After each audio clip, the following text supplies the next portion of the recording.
What if the secret to wealth wasn't just strategy, but your beliefs, energy, and subconscious programming?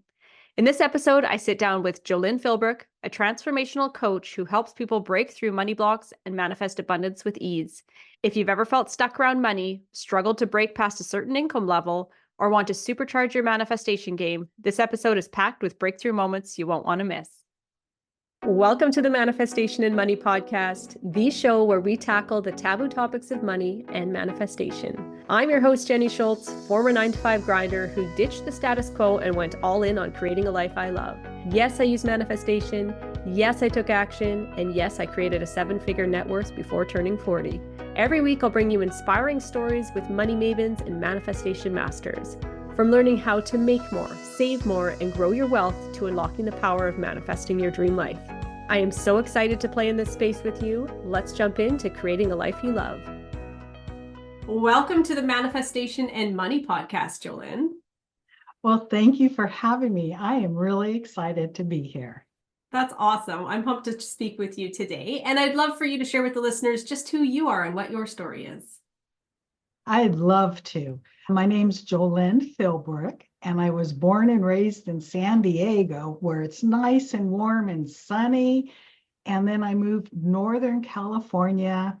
And as I was growing up, I was taught New Thought, metaphysics, science of mind.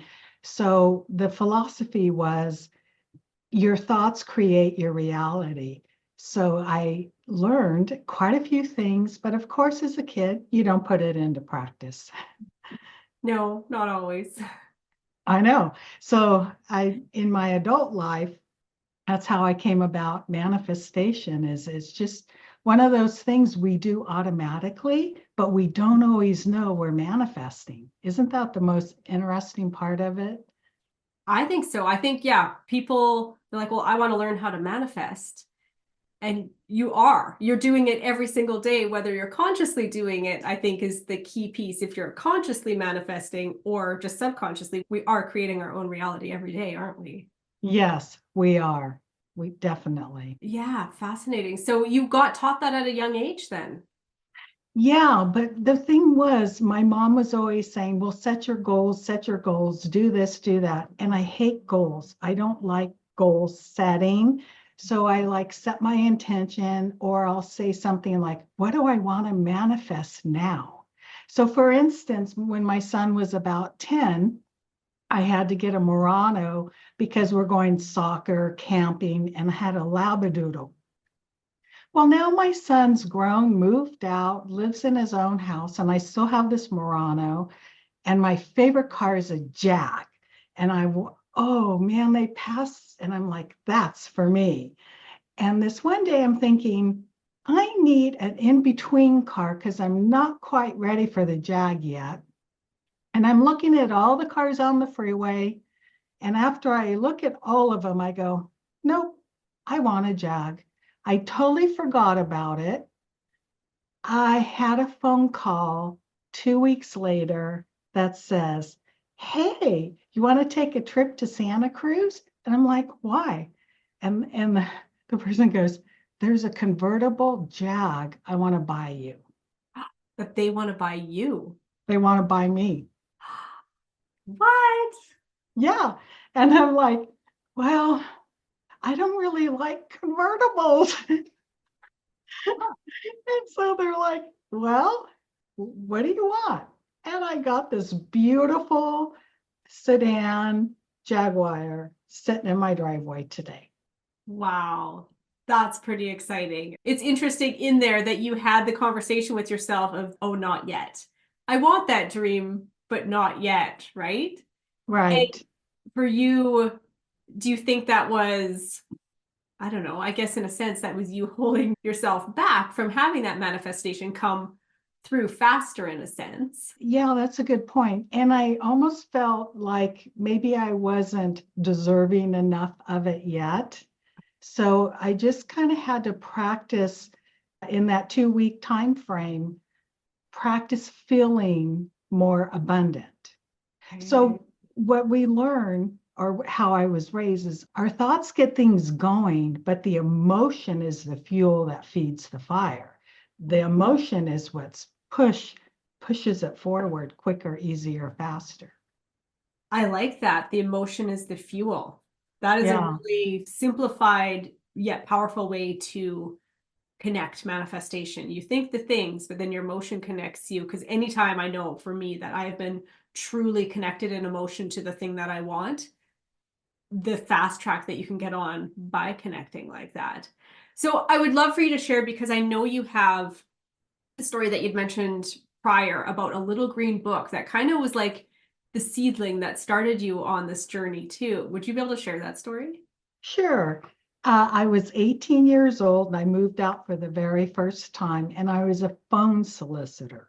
So, of course, hi, hang up.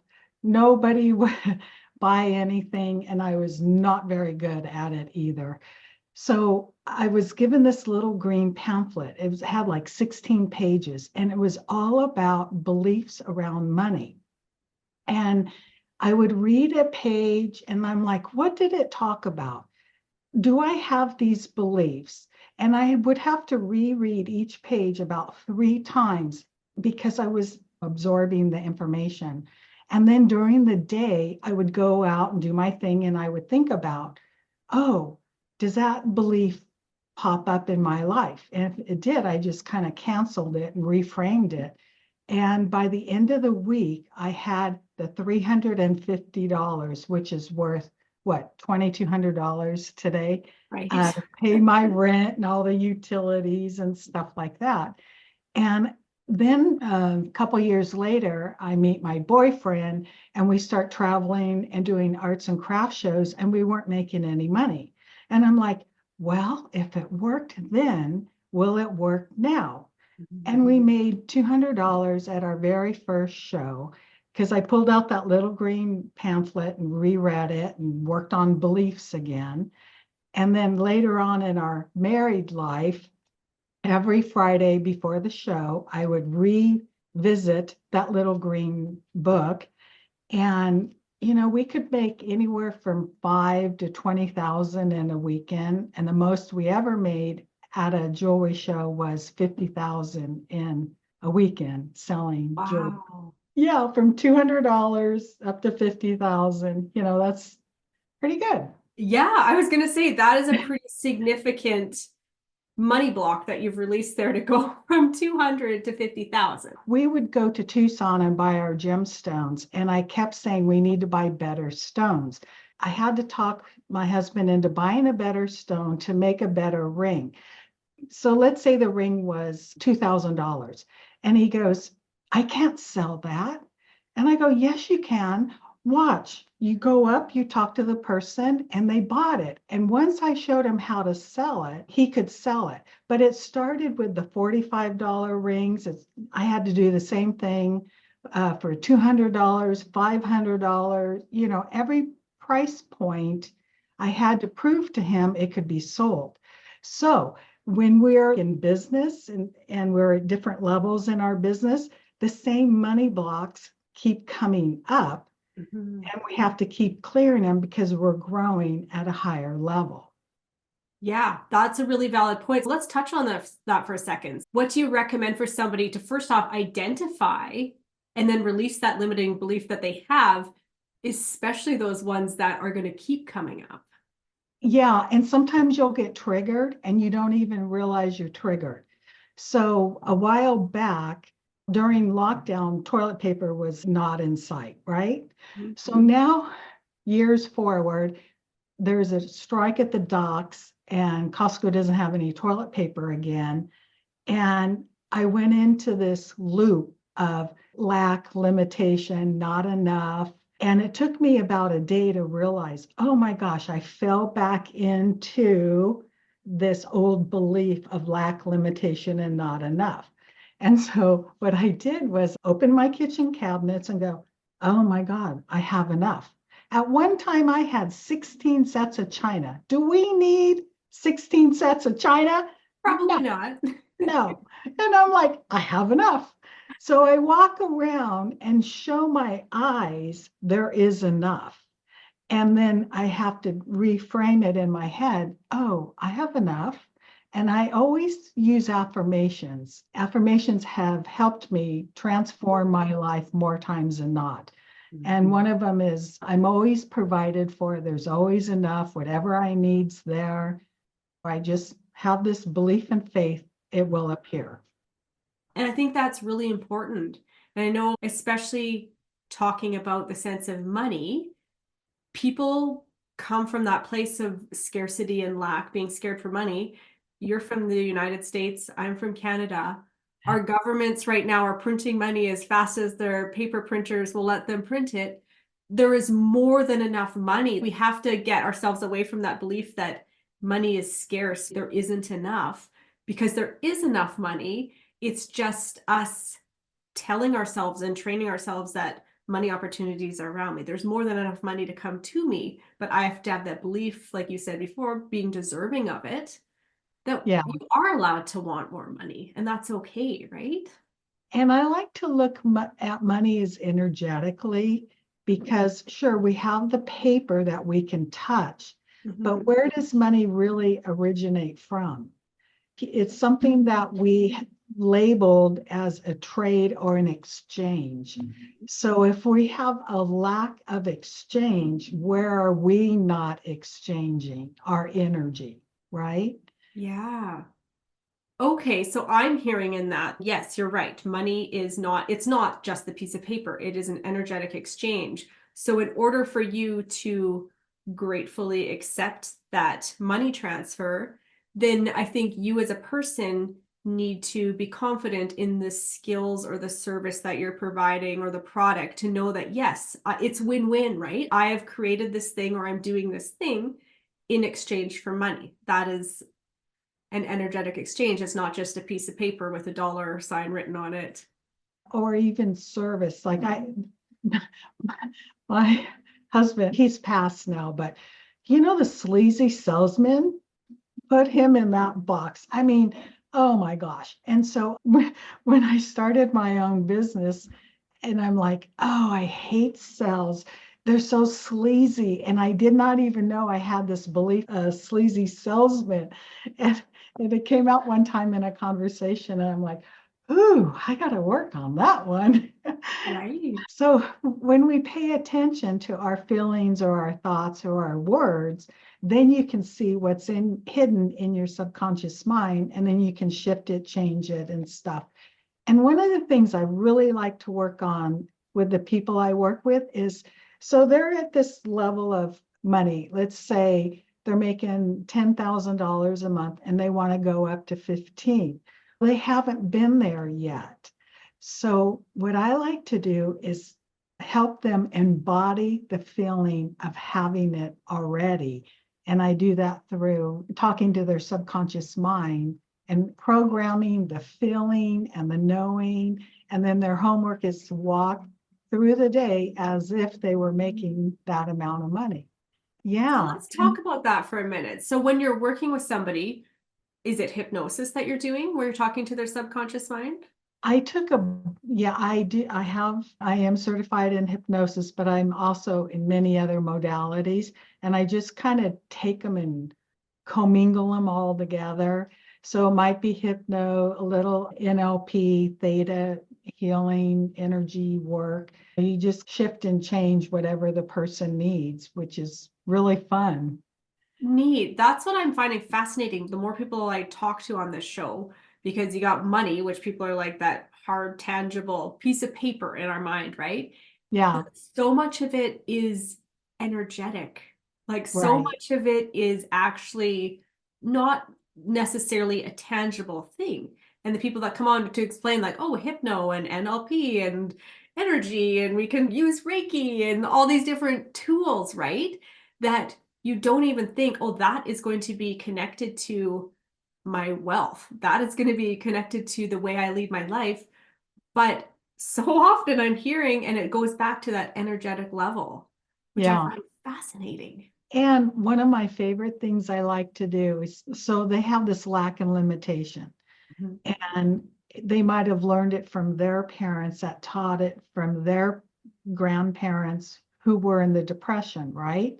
But it even goes back further. So you can go back to the very first time where somebody in the line of family has had this lack and limitation. What's popping into my head is one of my clients whose grandfather owned a store, and yet she was never able to keep money because the store needed the money. Like you had to pay the store had to buy the groceries, you were not allowed to keep money. And so she was never good at managing money. And that was grandpa's belief that was taught. Interesting. So does that trickle down through then generations of his children learned that and taught that behavior to their children, which then taught it to their great grandkids? Is Yeah, that yeah, how?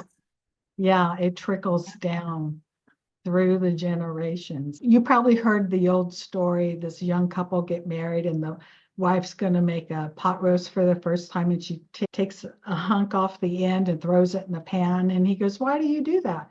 And she goes, "Because that's what my mother taught me." So then they go to the mother's house for dinner, and she happened to make a pot roast, and he watched her do the same thing, and he goes, "Well, why did you cut the end off the roast?" And he goes, "Because my grandma taught me that." So they finally go to grandma's house and they're having a pot roast, and grandma throws it in the pan and puts it in the oven. And he goes, "You forgot to cut an end off." She goes, "Oh, I did that when the pan was too small. I bought a bigger pan." Oh, I love that. Yes. And that is something that is so important for people to listen to. Like, whose belief have you picked up? And is it even accurate? That Yeah, is a silly story and a perfect example of you're doing that because that's what you've been taught. That's what you learn. And when you're these little tiny people growing up, you're learning from the people that are teaching you, right? So you yeah, just start accepting it as fact in a sense of, oh, that's just the way we do things. And it's interesting to get to that point of being a young adult or stepping out into the world on your own to start questioning whose belief is this? Is it even accurate? Is it correct? And I guess in the terms of correctness there, oftentimes there are more than one ways to do things, and that's yeah, okay. Like we're always so pitted on there's only one way to do something, the right way or the wrong way. And as you step out into the world and start allowing yourself that freedom of, oh, I can do it my way. It works best for me this way. I'm not hurting anybody by doing it my way, and they can do it their way. Their way shouldn't offend me. But there's just kind of a freedom that comes with challenging the beliefs that you've adopted over the years and going, wait a second, I'm allowed to change this. yeah. And give yourself permission, you Yeah. know. A lot of times, let's take that jog for example. I Mhm. had to ask myself, is it okay now to have the Jag, even though it's a little early? And at the car dealership, I was so nervous. Like, it was so weird. And it's a mind trip. The whole thing is a mind trip. Yeah. And just allowing yourself and giving yourself, like you just said, permission. Yeah. Give yourself permission to have what you want, and don't put it so far out there that it's not in your energy field. Yeah. Fascinating. I would love for you to share like what daily rituals or habits you do or suggest for somebody to do to just cultivate that abundance mindset. I actually made a couple audios and I go to sleep listening to them. It plays while I go to sleep, and then I wake up in the morning, I meditate, I kind of visualize what it is that I want to manifest. And then during the day, midday, I'll just pause briefly, kind of recenter, reground myself. I tap into a tree just by looking at a tree, pausing, calming, tapping back into nature, centering myself. I spend a lot of time just centering myself and being calm, because you cannot manifest if you're in fear, worry, doubt, anxiety, stress. It doesn't work. The goal is to stay calm, peaceful, serene, happy, joyful, you know? Mhm. Yeah, and I can just see your face. Even you talking about it, you're taking yourself to that place right now. You can just see your face is just like a light bulb that you're just in this happy little bubble. And that's really valid to get yourself to that place. And is the audios that you listen to, are those audios that you've made to share with people, or are they your own personal audio talking to you? I have one on my website people can download. It's Jolen, Jolen, Philbrook, PHILBROOK.com. And it's for money, wealth, and abundance. So it's just an overall round meditation that's 15, 20 minutes long. And go to sleep listening to it, and it works on your subconscious mind. If something doesn't jive with you, it'll wake you up and you have to rewind it and hear what the affirmation was or the statement, because that is your money block that just appeared. It's really interesting how it works. Oh, I'm gonna have to download that and play around with that and see. Because you sometimes it's not obvious, right? You know Right. there's something there. You're not getting to that next level of sales. You can sell the $45 ring, but you can't sell the $2,000 ring yet. What is it? So just to have that extra inputs to figure that out. And I would love for you to share any wisdom or advice you have for somebody to like truly step into a life they love. I'll give a quick little example. I was in this miserable time of my life, right? I was going through cancer and I didn't have any money, and all I wanted to do was be happy. And I looked through some catalogs, magazines, and I found a woman that was literally smiling. She had on a pink top with white pearls. I put her in a picture frame in my kitchen, and I said, "That's the new me. I am happy." So my favorite is to have something visual. I have a little sign here. It says, "You're making a difference."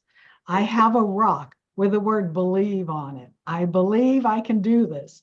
I have visual things around me all the time to remind myself, who am I becoming? What is it I want? And then I literally will take my right foot and step into the energy of who I'm being. And it's really exciting to do this, because then you're changing your energy, your vibration, and you're changing your persona. It's just an easy, quick tip to do. I love the intentionalness behind all that. You're setting yourself those visual cues around your living space, but then to physically step into that, that's a fun little extra step to do. Because then to me, you're taking action. You're taking action towards, this is what I want. You're showing the universe, here's what I'm going for. Meet me halfway, but this is what I want and this is what I'm going for. I would love for you to share where listeners can reach out to you and find you. I have a YouTube channel, TikTok, Facebook, Instagram, and it's all under my first and last name, Jolen Philbrook. And then on my website, you can download that free money, wealth, and abundance meditation. Okay, perfect. I will link all that in the show notes. Thank you so much for joining me on the show today, Jolen. Well, thanks for having me. It was fun. I enjoyed it. Thank you for listening to the Manifestation and Money podcast. If you're looking for ways to manifest more money and more abundance in your life, I invite you to join me in the Manifest More Moolah program. It would be you, me, and a small group of other equally cool humans meeting weekly in a Zoom room, exploring different ways to manifest more money and more abundance into your life. For more details, visit www.manifestationandmoney.com. Thank you for listening to the Manifestation of Money podcast. I truly, truly appreciate all of you for listening. Cheers to creating a life you love and the income streams to support it.